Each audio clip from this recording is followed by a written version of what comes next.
કેગનો અહેવાલ રજૂ થઈ ગયો છે?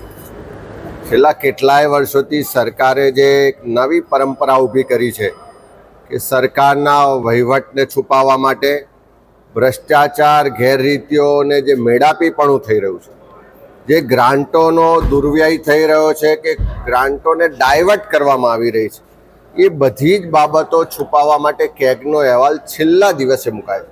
આજે આપ સૌ જોશો કે એજન્ડામાં આજે કેગના અહેવાલો મુકાવાના છે. ગઈકાલે તકેદારી આયોગ છે ને બીજા અનેક આયોગો છે કે જેના અહેવાલો આવે તો સરકારની જે વહીવટી નિષ્ફળતાઓ છે, વહીવટી જે એમના ભ્રષ્ટાચારો ચાલે છે, એ બધું જ ઉજાગર થાય. પણ ચર્ચાથી ભાગવા માટે આ કેગનો અહેવાલ છેલ્લા દિવસે મૂકવામાં આવે છે, દુર્ભાગ્યપૂર્ણ છે.